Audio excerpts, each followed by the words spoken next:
Chapter 11, let's go. We are finally here. Inheritance and polymorphism. This is going to be a lot of fun. So we're going to cover so many things. While we've now finished the introduction to objects and to classes and even beginning to almost mature our thinking in objects, now we're going to begin to make subclasses. We're going to have a very generalized, a more vanilla class from which we're going to create child classes. Going to be super cool, a lot of fun stuff to cover. So introduction here, procedural programming versus OOP. We've seen how procedural programming, the focus is on methods. We've covered selections, loops, but then at that point, we study methods or functions. We send things to these methods, we send over data, and the data and the methods are decoupled from one another. We call these service level methods, and then they return answers to us, right? OOP, as we've discussed, it focuses on coupling together the data and the methods that operate on this data. So this is a huge improvement over procedural programming with an added dimension that integrates data and the methods that operate on those data, that data and those objects together. Now, another improvement is inheritance, which completely changes the game here. Because we have many objects that have overlapping, very common or similar data members, similar features. So how can we design these classes while avoiding redundancy, while avoiding having 8 data members over here and 8 data members in some other class that are the exact same data members, and therefore we want to avoid this redundancy and make the system easier to maintain? And the answer is simply one word: inheritance. So the trailer, if you will, as I often mention, the trailer to the movie is we have these different classes that have similar data members, common data members, and even similar methods, right? And so what we can do is we can make a more generalized class, aka a parent class, that will contain these common data members, these common features and methods. And then we can make more specialized classes that will inherit from this more vanilla, more generalized class. So we're going to have a parent class, and then we're going to have child classes that will inherit from that parent class. This is the overall idea of inheritance. So here's an example. We have a student class and we have an employee class. And if you look, we have 1, 2, 3, 4, 5, 6, 7, 8. Did I count right? I think I counted right. 8 data members of the student class. And then we have 8 data members of the employee class. But if you notice, 6 of those data members are identical, right? These are common data members between these two classes. Obviously, a student and an employee is going to have a first name, a last name, a phone, an email, an address, and even an ID number if it's the same organization. This might be called a student ID number. This might be called an employee ID number. But for the purposes of this example, let's assume it's the same style of ID number. So I've gone ahead and color-coded those data members in red to very clearly identify that, yeah, they're common data members. Now what's different are simply these 2 data members here. A student has hours earned, right? The number of hours they've earned towards their degree, as well as a GPA. And of course, you can have many other data members you would make for student. This is just an example here. And the data members that are strictly for the employee class will be salary, as well as their title. So when we have these 2 classes and we see that there's clearly overlapping data members, it only makes sense that we try to say, well, can we make a more vanilla, a more generalized, don't mean to hate on vanilla, vanilla's a great flavor, but can we make a more generalized, a more vanilla class, a parent class, and then offload all of these 6 data members into that parent class, leaving only hours earned and GPA in this student class, leaving only the data members, such as salary and title, that strictly belong to the employee class. This is the idea, and here's what we come up with. We make a more generalized class called person. This person class has those 6 data members, Of course, it has the appropriate constructors, getters, and setters in a toString method to give a more meaningful representation of that person object, as do the student and employee classes. They have the same getters, constructors, and getters and setters in the toString method. But look at what we've done. We've offloaded those 6 data members into this person class, and now we only have hours earned in GPA that are part of the student class. We only have salary and title that are strictly part of this employee class. And so what's going to happen is the student class as well as the employee class, they will inherit these data members, so to speak. Or more generally, or more clearly, they will inherit all accessible, which is public, all accessible data members and all accessible methods. Now, if a data member is set private, as it should be, they're going to inherit the accessible methods, the getters and setters, as well as the constructors, which will allow them access to those data members, effectively inheriting them via the getters and setters and able to access, save data into those getters and setters, as well as extract data into those data members. So here's the UML diagram. We have this person class. It has these 6 data members, 2 constructors, all of the appropriate getters and setters, as well as a toString method as mentioned.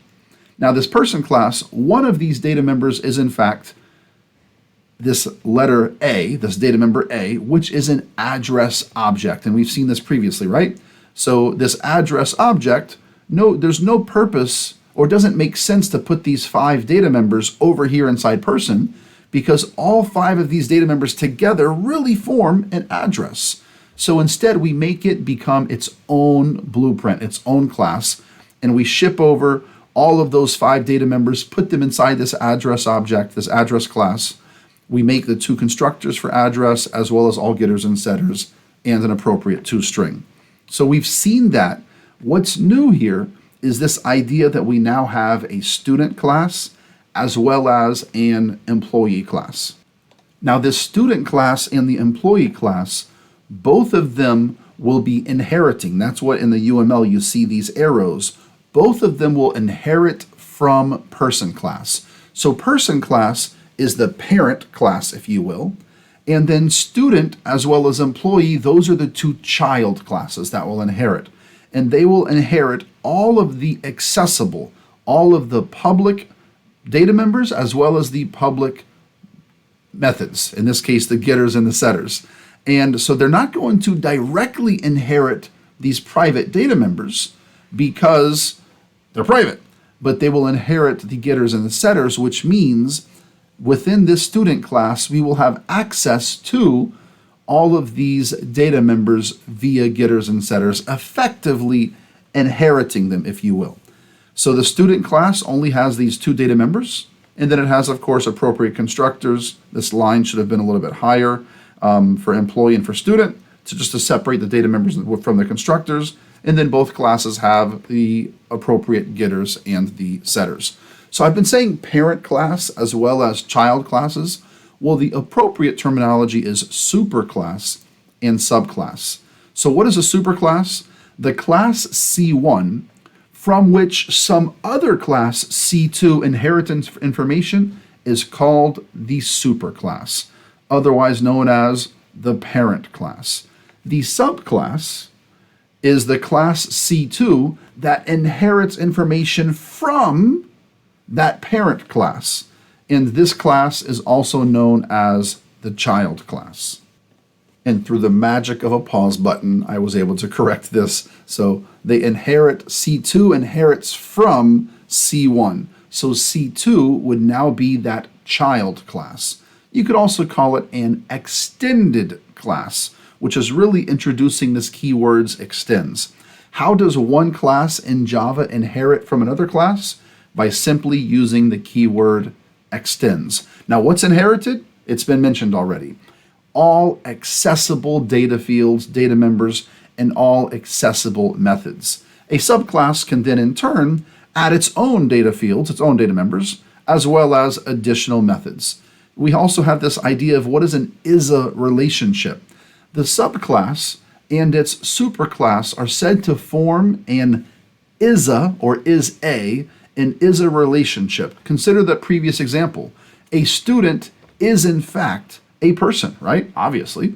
An employee is in fact a person as well. So when you inherit from this other class, you develop this is-a relationship where a student's a person and in fact an employee is a person. We're about to code, just a couple more. We're going to talk about overriding. We've seen it, but we haven't officially talked about it. What is overriding?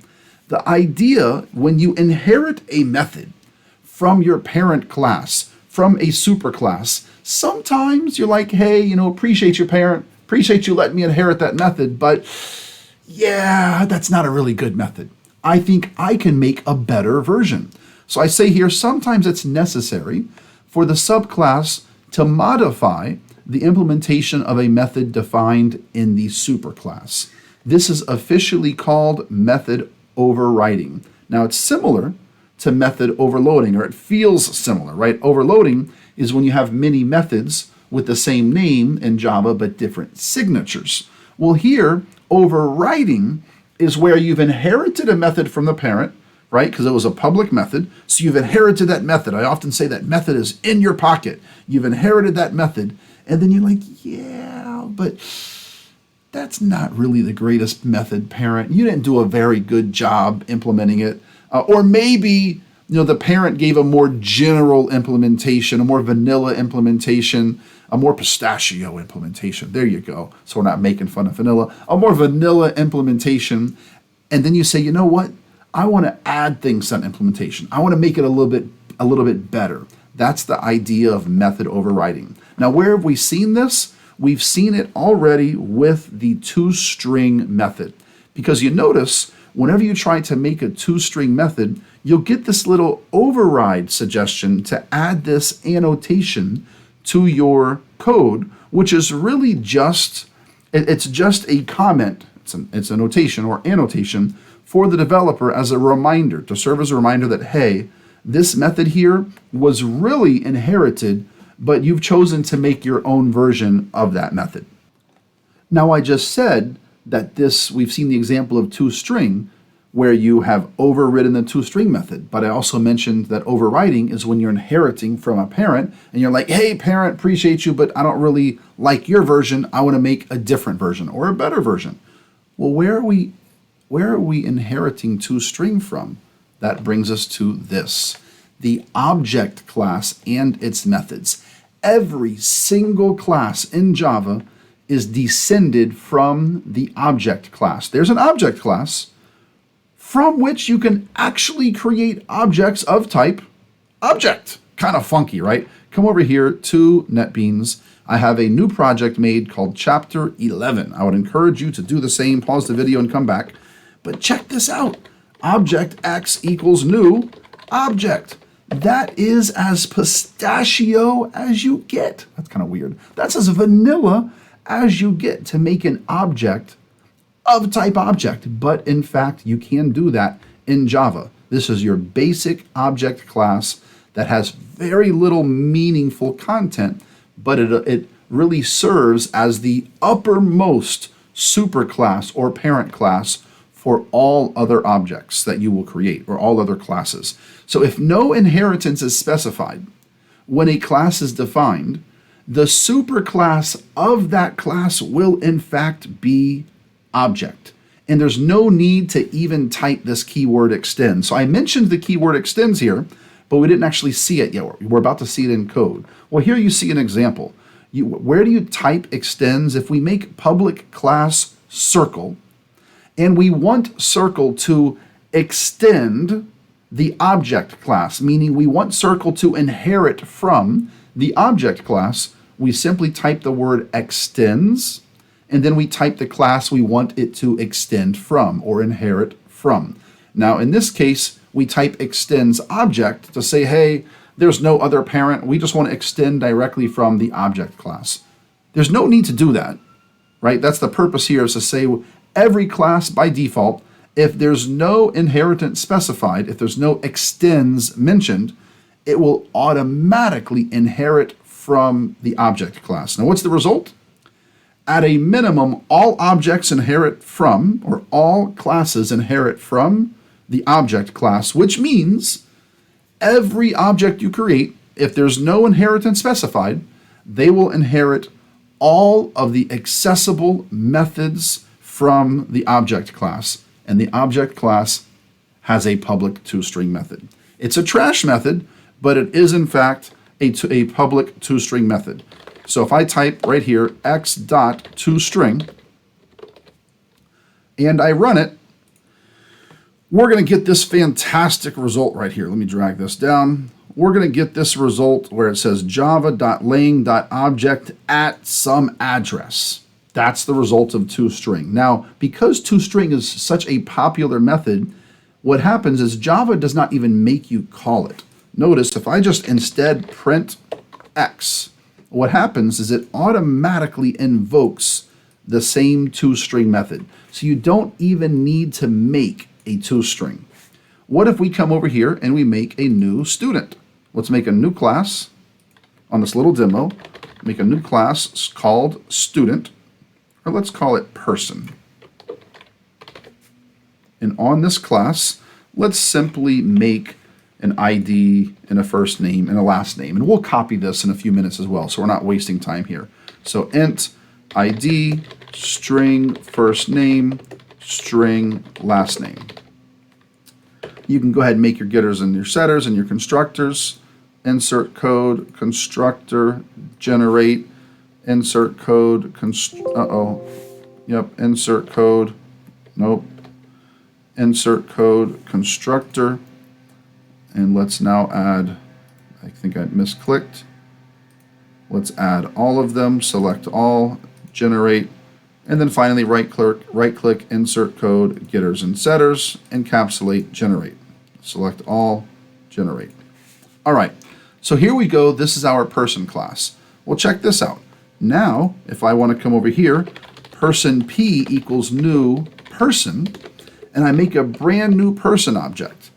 Well, guess what? This person object, you don't see any toString method right here. There's no toString method. I didn't make one.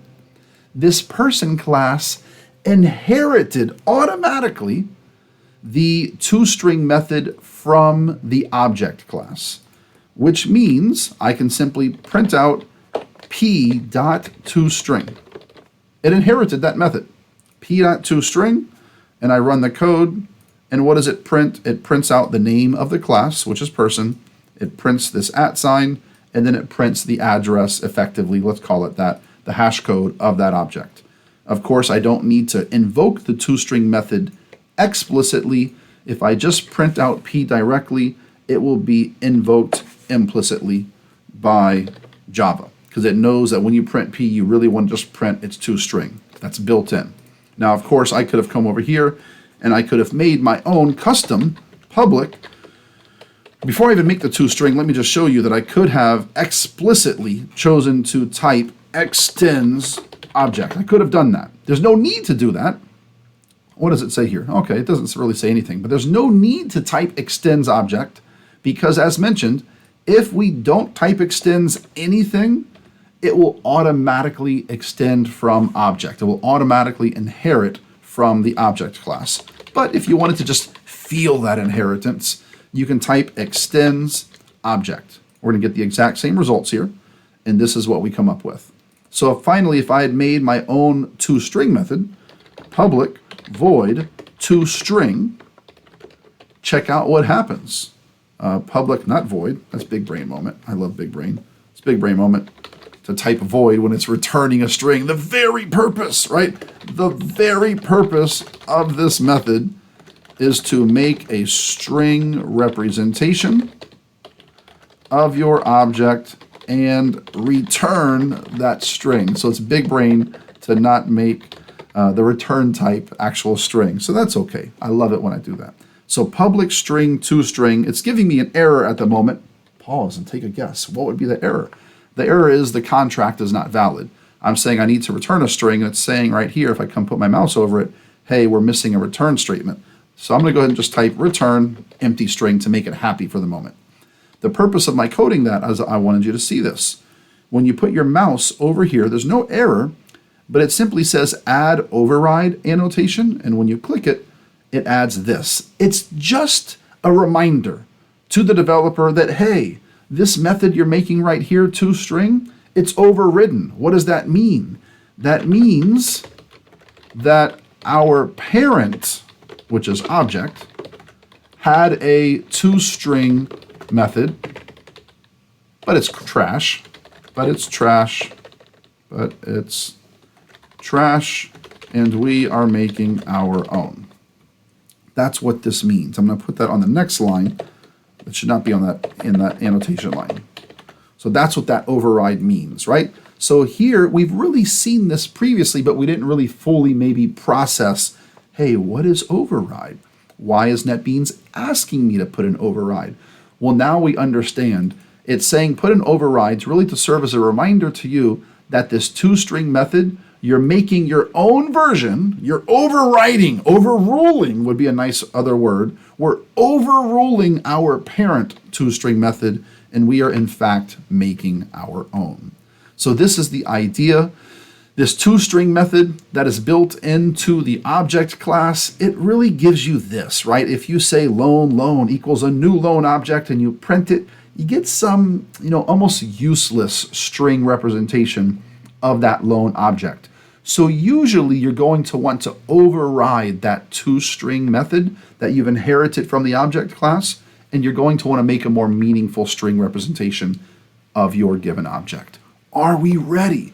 It's code time. So let's go code up this example that we've seen right here. Let's go code up that person class. Of course, that person class has an associated address.java, right? Let's go code up those child classes. That might feel like it should be kind of quick, but there's going to be some things that we're going to come across that's important to look at in detail. And of course, for each one of these classes, let's code up all of the constructors, the getters and setters, and make an appropriate toString method for each one of them. So I'm going to keep coming back to this slide as a reference. Let's jump right in. So I'm not going to edit or put this code here, but since I've already started this person class, I'm going to hit Control A and Control C to copy that, and I'm going to make a new project. I want to call this Inheritance Demo. And I'm going to get rid of the package, of course. We don't need a package on such a small program. And here we go. So under Inheritance Demo, I'm going to click on the default package, come to New, Java Class, type Person. And I'm going to click here, Control A, Control V, right? So I've now pasted my person. Just a heads up, you absolutely not need to, you want to code everything that I'm doing. Pause the video, make your project. You want to code every single thing right now. It is super, super important. So here we have this person object. What else goes in here? You know what? Just since I'm going to have to create everything from scratch, I'm going to I'll keep the override for the toString, but I'm going to get rid of all of this. What else do we want to add? ID, first name, last name. Oh, ID is not even going to go in person. That's correct. We have first name and last name. We will have address A. NetBeans is going to shout at me because I've not made the address yet. We have string email, and we have string email, and then we have string phone. Okay, let's go ahead and stop and make the address object so it's going to stop shouting at me. My feelings are getting hurt. Right click, New, Java Class, Address. Let me zoom in. What comes in here? So now at this address object, we want to add 5 strings. Address 1, address 2, city, state, zip. String address 1, string address 2, string city, string state, string zip. Super easy.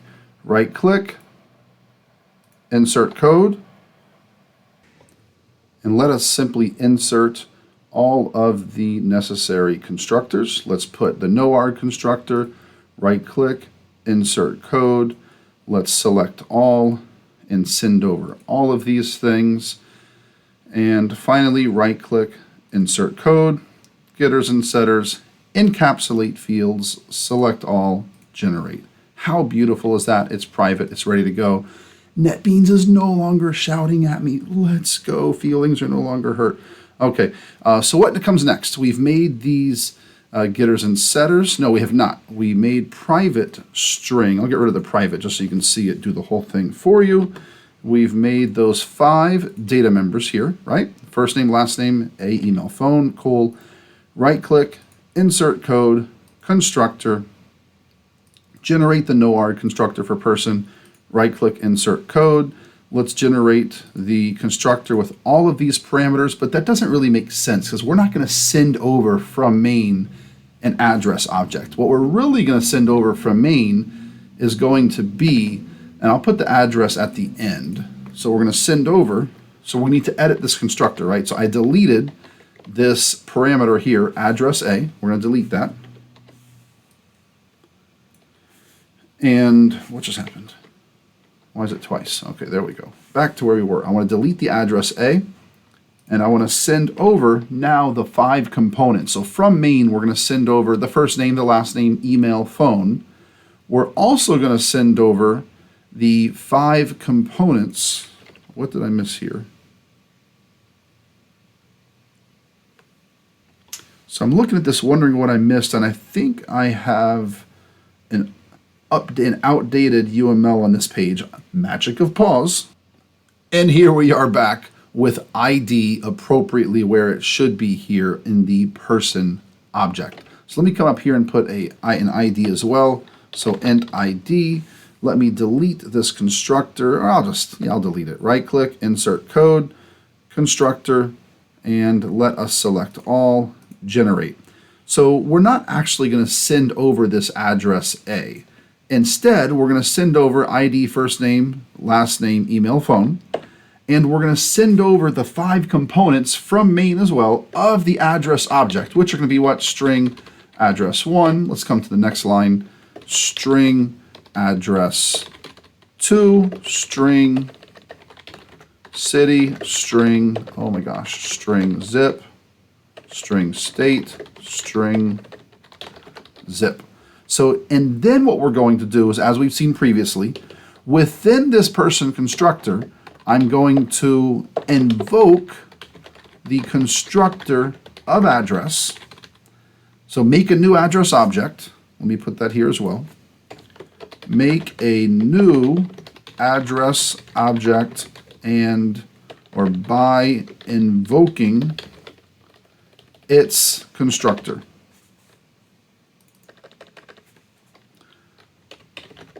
Send over all 5 data members needed for address. So here we're going to say this.a equals a new address, and we're going to type in address 1, address 2, city, state, and zip. Cool, that's done. Of course, inside the no argument constructor of person, we want to also make a new address object. So this.a equals new address with just the default constructor. And of course, as we know, I did not have to put this.a. I could have just said a equals because there is no other variable a.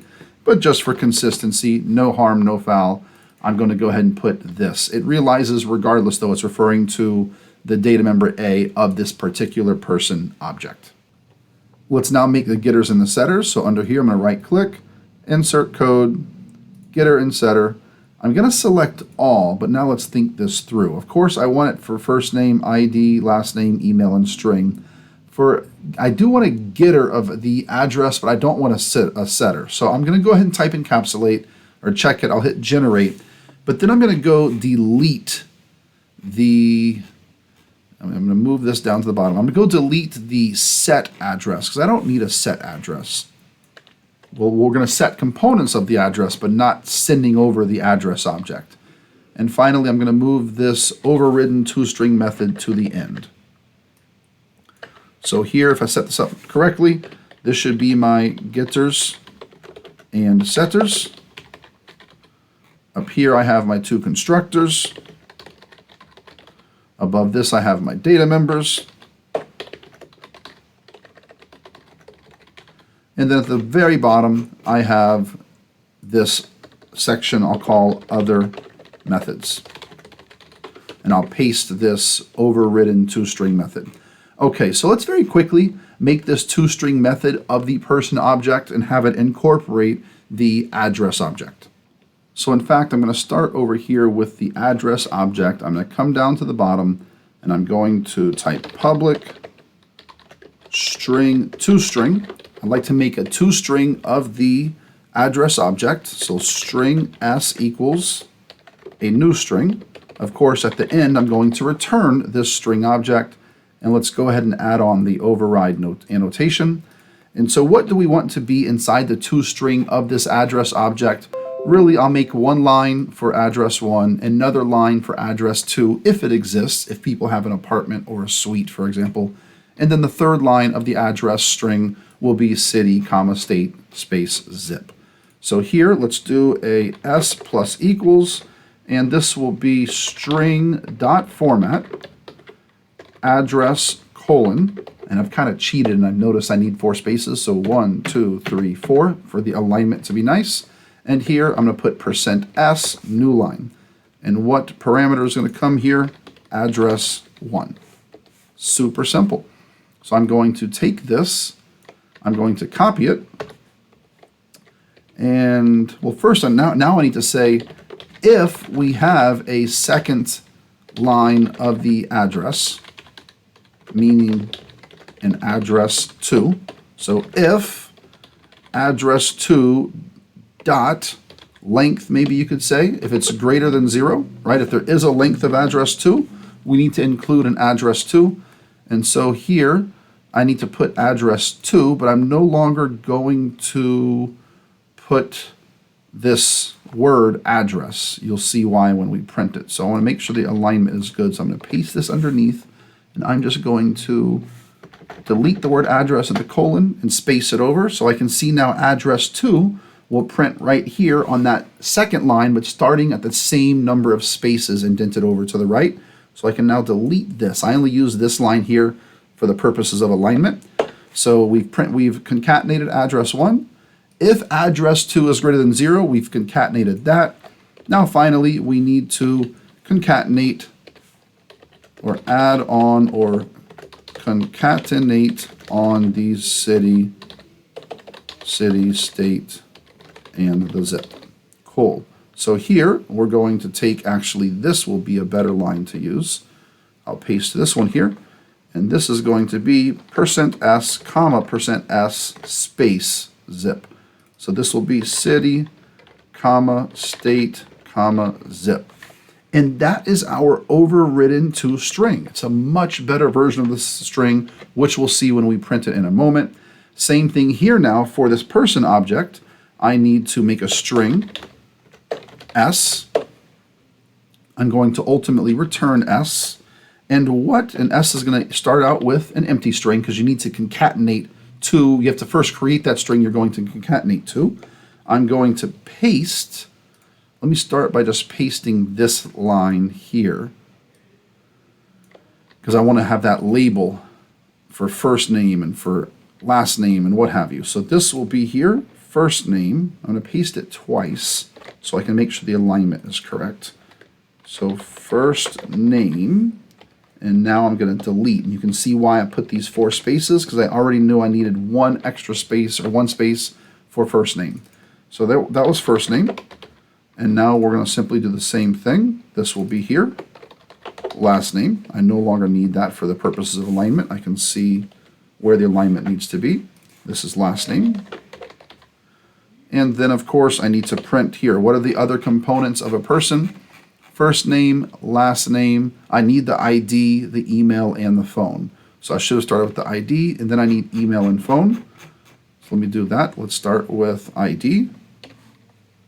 Let me copy this line. This will be ID, colon. Let's space this over for the alignment so it looks nice. ID, S, so let's just paste. This is going to be email. And this will be email. And then finally, phone. Paste.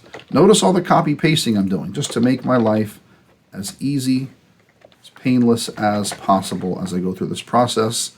And this is going to be phone. Now, I've not used the address here. We've seen this before, so I can go through it quickly. But I want to include, this has nothing to do with inheritance. This is just setting this up. I want to include this address object within person. So what am I going to do? Usually you would print first name, last name, and then I'll see address, then email and phone. So in fact, right here, after the last name, I'm going to include the result of the address to string method. So here I'm really going to say s plus equals a dot to string. So check that out. First, I've made an empty string s. I've concatenated these 3 strings of data to that string s. I'm about to concatenate these 2 strings of data, but before I do so, I say, you know what? Hold on. Let's first concatenate the result of calling A. What is A?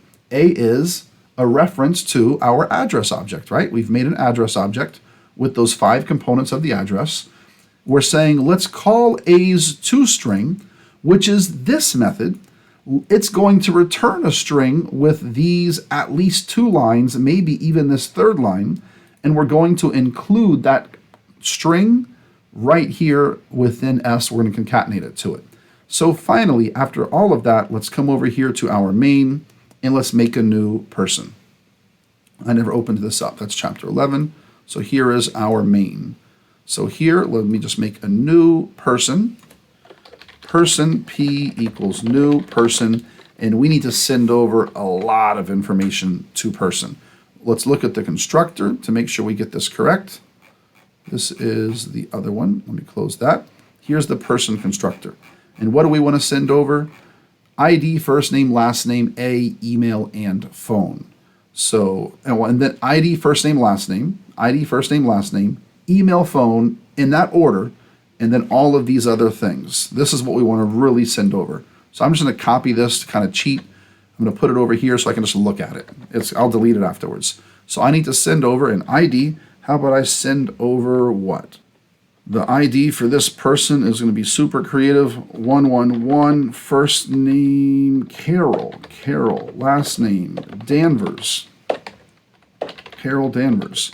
And what's the next component that comes here? It's kind of helping you here, right? First name, ID, first name, last name, email, phone. Email is easy. This is going to be captainmarvel@avengers.com. What is the phone going to be for Captain Marvel? How about, I don't know, it'll be 407-983-8400. I don't know what that is.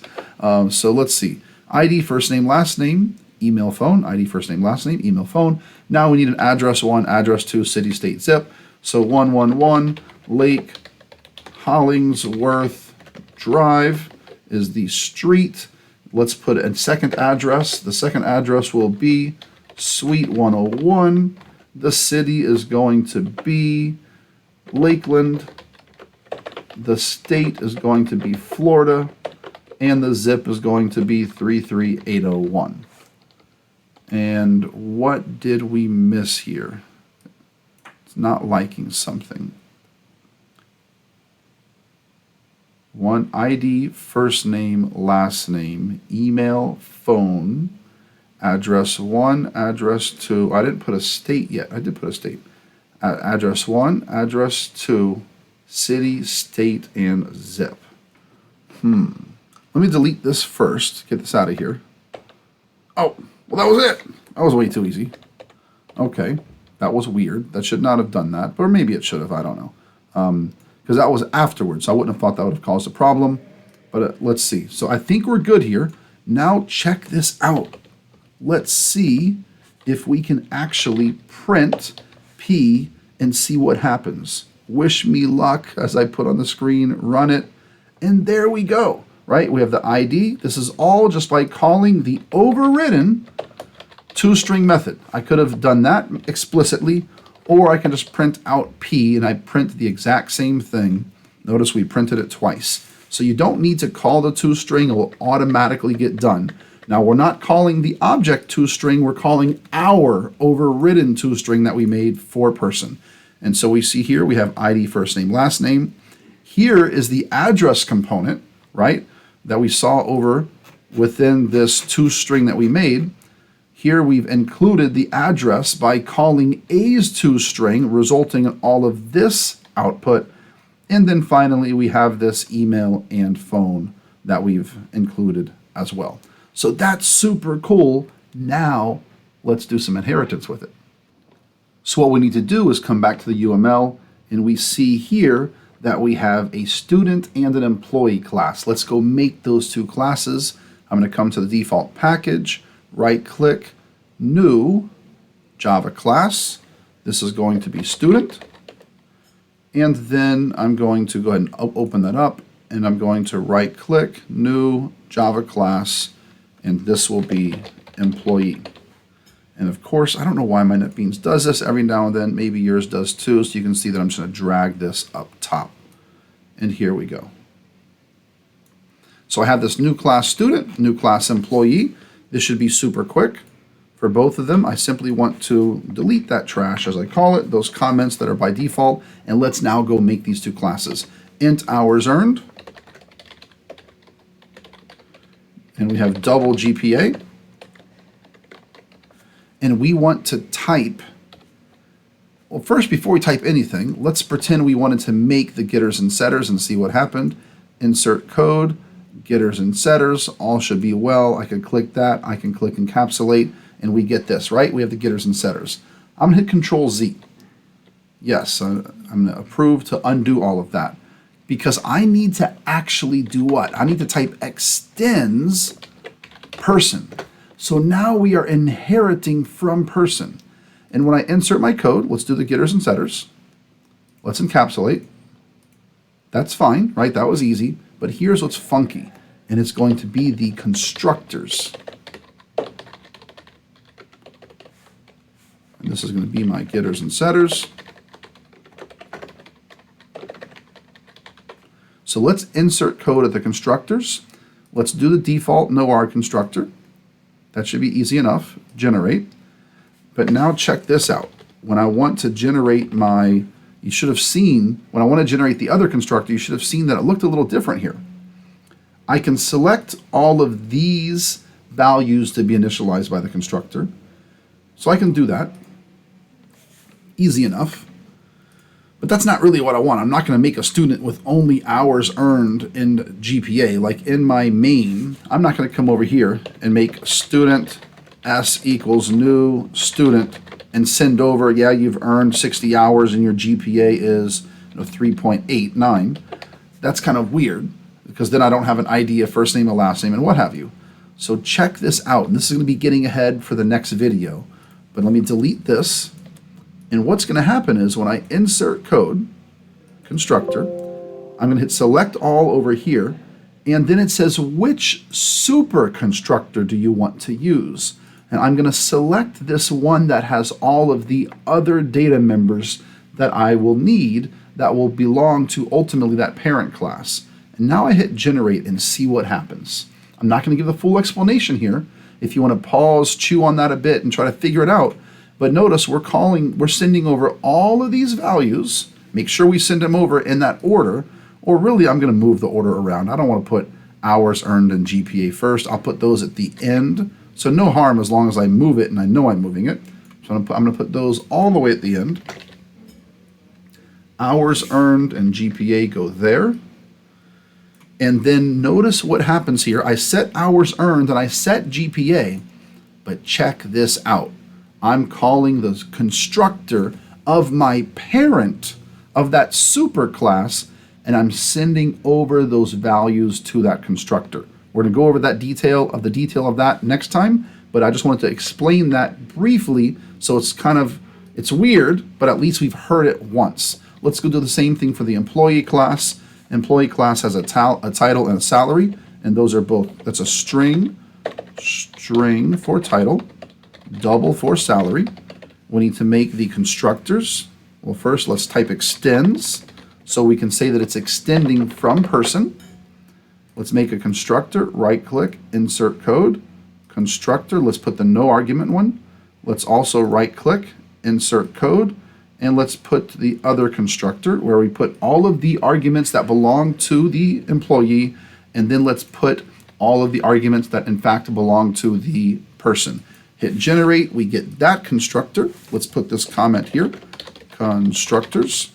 Let's put our data members comment, data members, and then finally getters and setters. And let's insert those getters and setters, right click, insert code, getters and setters, encapsulate fields, select all, generate. Done. So let's very quickly now, I see we're at 45 minutes and 30 seconds. Let's very quickly now make two other students, a student object and an employee object. So I'm going to actually just copy everything here and add what I need. I'll use the same exact address. I'm copying that where it's from person over. So I'm going to delete where it says from student over. I'm going to paste person. I'm going to call this a student. It's going to be ID is 222. Let's make this actually Natalia Romanova. And we have the email address will be Black Widow at Avengers.com. Let's pretend they share the same phone address. Let's not even give an address to. Let's leave it as an empty string. Lakeland, Florida, the zip will be the same, but now we need to send over hours earned. Let's say that Black Widow's earned 97 hours towards graduation with a GPA of 4.0. And so you see the error went away. I've created that student object. So now if we wanted to print that student object, what's it going to look like? What's it going to look like is we printed all of this. And some of you may be wondering, well, how did that happen? Well, what happens is this student object inherited from person. It inherited what? The person to string, which in turn had inherited the object to string. So we just inherited the toString method of our parent of person, and automatically that was invoked right here. Let's go ahead and copy these two lines, enter, paste, and let's call this one an employee.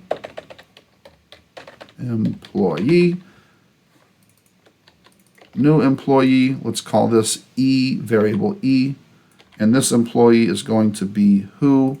Let's call this Steve Rogers, ID 333. Come on. Captain America at Avengers.com. Same everything.